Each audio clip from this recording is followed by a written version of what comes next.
ఉన్న బంగారాన్ని విడిపించి ఆ రోజు ఆన్లైన్ రేటుకే మేము కొంటాం. Sharma gold company. ప్రస్తుతం మనతో పాటు ప్రణవానంద ప్రభుజీ ఉన్నారు. వారు చెప్పే మాటలు కానీ అలాగే వారు చేస్తున్నటువంటి బోధనలు కానీ మనందరికీ ఎంతో ఇష్టం. ప్రత్యేకించి సమకాలీన అంశాలపైన ఎప్పుడు వారు ప్రస్తావిస్తూ ఉంటారు. మన వే ఆఫ్ లైఫ్ అనేది ఎలా ఉండాలని ఎప్పుడు చెబుతూనే ఉంటారు. అయితే ప్రస్తుతం జరుగుతున్న ఇష్యూస్ పైన అలాగే మనందరికీ చాలా సందేహాలు ఉన్నాయి.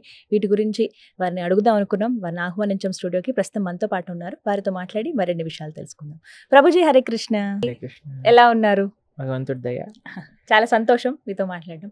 చాలా అంశాలు అంటే ప్రస్తుతం కరెంట్ ఇష్యూస్ ఏవైతే ఉంటాయో అవి ఎప్పుడు మీతో ప్రస్తావిస్తూ ఉంటాం. అందులో భాగంగా మిమ్మల్ని ఖచ్చితంగా ఈ ప్రశ్న అడగాలి అని నాకు అనిపించింది. ఏమిటంటే రీసెంట్గా జరిగినటువంటి ఇష్యూ, అసలు సన్యాసులు మరీ ముఖ్యంగా యోగి ఆదిత్యనాథ్ ఇలాంటి వాళ్ళు రాజకీయాల్లోకి అసలు రాకూడదు, వచ్చి చేసిన ఉపయోగం ఏముంది అంటే అటు మతాన్నో దేన్నో ప్రేరేపిస్తారు తప్ప పాలన అనేది సరిగ్గా ఉండదు అనేది ఒక రాజకీయ నాయకుడే చెప్పిన మాట. ఇది ఈ మధ్య బాగా అది వైరల్ అయింది.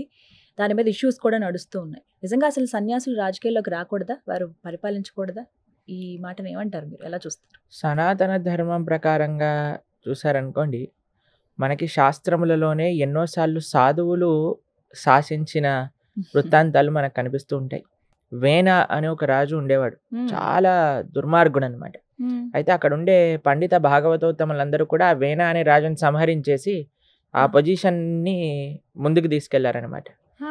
ఆ రాజ్యాన్ని పరిపాలన చేయడానికి మళ్ళీ పృథు అర్చి ఇద్దరిని ఉద్భవింపజేసి అంతలోపల వీళ్ళు పరిపాలన చూసుకొని పృథు అర్చిని ఎంపవర్ చేశారు ఆ రాజ్య పరిపాలన కోసం.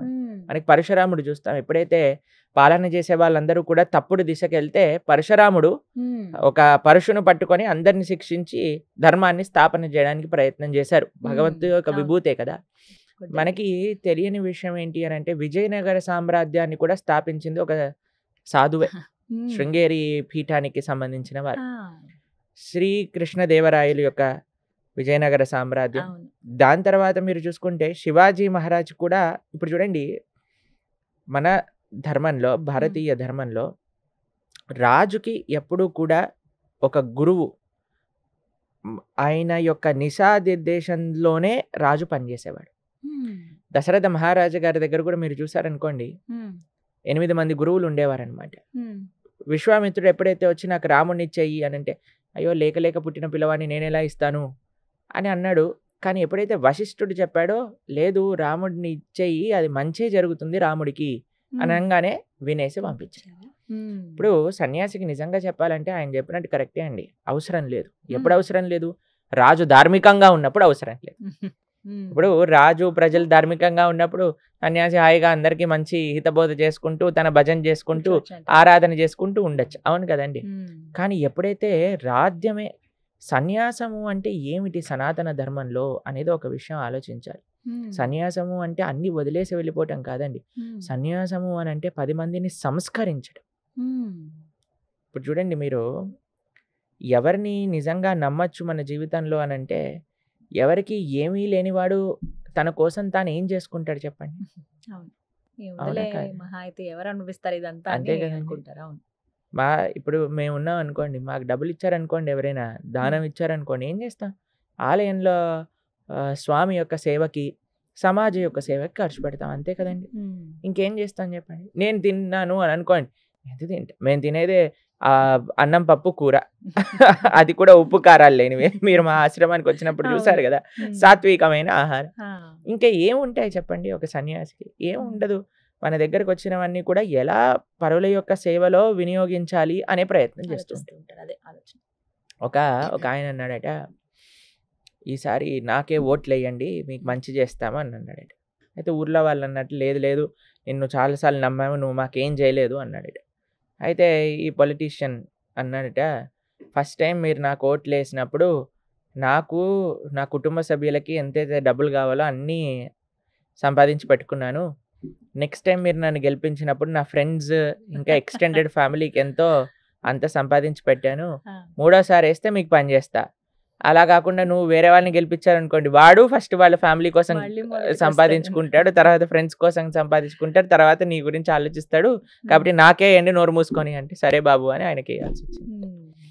కాబట్టి మనం చూస్తుంటామండి, ఎంత భారతీయ సనాతన సంస్కృతి ఎటువంటి శిబి చక్రవర్తి లాంటి మహారాజులు, యుధిష్ఠిర్ లాంటి మహారాజులు, శివాజీ లాంటి మహారాజులు, మహారాణా ప్రతాప్ లాంటి మహారాజులు, పృథ్వీరాజ్ చౌహాన్ లాంటి వాళ్ళు, వీళ్ళు రాజ్పూత్లు ఎంత ఆత్మార్పణ చేసి దేశ ప్రజల కోసము ఈ దేశ ఔన్నత్యాన్ని కాపాడుకోవడానికి ప్రయత్నించిన రాజులు ఎక్కడ?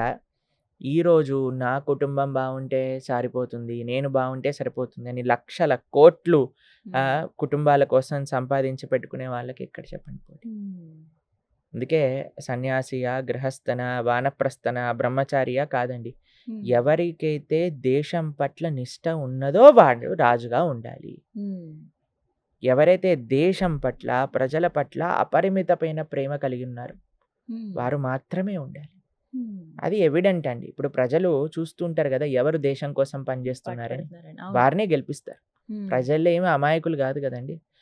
నిజంగా చెప్పాలంటే భారతదేశంలో ఉండే ప్రజలు, నిన్నే మేము ఒకళ్ళతో మాట్లాడుకుంటున్నాం అనమాట. అయితే ఆయన పొలిటికల్ సైడ్లో పనిచేస్తూ ఉంటారు, చాలా మంచి వ్యక్తి. ఆయన చెప్తున్నారు, ప్రభుజీ మీరు ఒక ఉదాహరణ చెప్తారు, మేము ఒక ఉదాహరణ చెప్పే ఉంటాం, మీరు వినే ఉంటారు.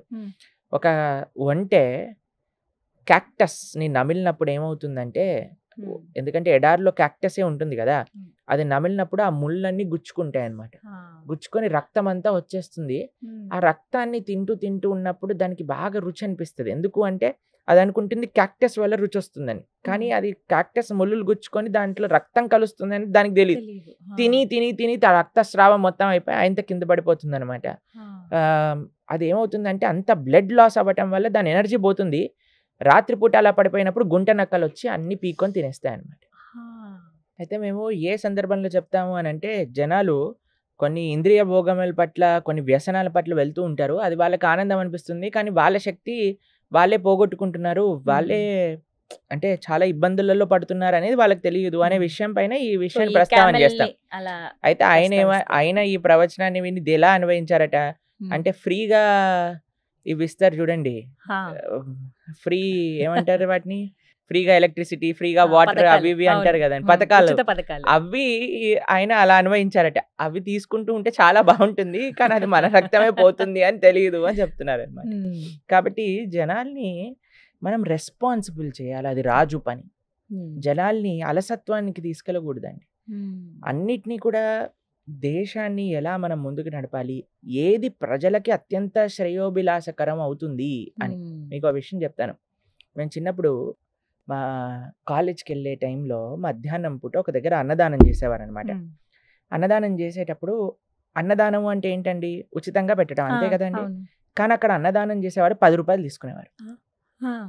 భోజనం చాలా బాగా పెట్టేవారు, మేము చూస్తుండేవాళ్ళం అనమాట. 4-5 రకాలు అక్కడ పెట్టేవారు, కానీ 10 రూపాయలు తీసుకునేవారు. ఎందుకో తెలుసా అండి, ఒకసారి సరే అని మేము ఆలయానికి వెళ్తూ ఉంటే, ఈయన ఆర్గనైజర్ ఎప్పుడు మేము చూస్తుంటాం వెహికల్లో నుంచి వెళ్ళేటప్పుడు, ఈయన అక్కడ ఉంటాడు అని. ఆయన మాకు కనిపించాడు గుళ్ళో. ఆయన అడిగాం, అయ్యా ఎందుకు 10 రూపాయలు తీసుకుంటున్నారు మీరు అని అంటే, ఏం లేదు ప్రభుజీ, మేము అన్నదానం పెట్టాలని మాకున్నది, కానీ ఫ్రీగా పెట్టేస్తే వాళ్ళు ఏం పని చేయరు, కాబట్టి 10 రూపాయలైనా వాళ్ళు ఇస్తే, 10 రూపాయలైనా వాళ్ళు సంపాదించి తీసుకొచ్చి ఇస్తే మేము పెట్టడానికి రెడీగా ఉన్నాం, కానీ కష్టపడాలి, కష్టపడకుండా అలసత్వం ఉండకూడదు మనిషికి అని నాకు అనిపించి చాలా మంచి సంకల్పం. జనాలకి ప్రేరణ ఇవ్వాలన్నమాట. రాజు అలా ఆలోచన చేయాలి, దుష్ట శక్తుల్ని నివారించాలి, ఏదైతే చెడు అసాంఘిక శక్తులు ఉన్నాయో వాటన్నిటిని నిర్మూలించాలి, ధర్మాన్ని స్థాపన చేయాలి, అందరి లోపల ఐకమత్యాన్ని పెంచాలి. అలాంటి రాజు ఎవరైతే ఉన్నారో సన్యాసిగా, గృహస్థ, వానప్రస్థ, బ్రహ్మచారి సంబంధం లేదు, ధార్మికుడైన వాడు రాజుగా ఉండాలి, అది ముఖ్యం. చక్కగా వివరించారు ప్రభుజీ. హరే కృష్ణ. హరే కృష్ణ.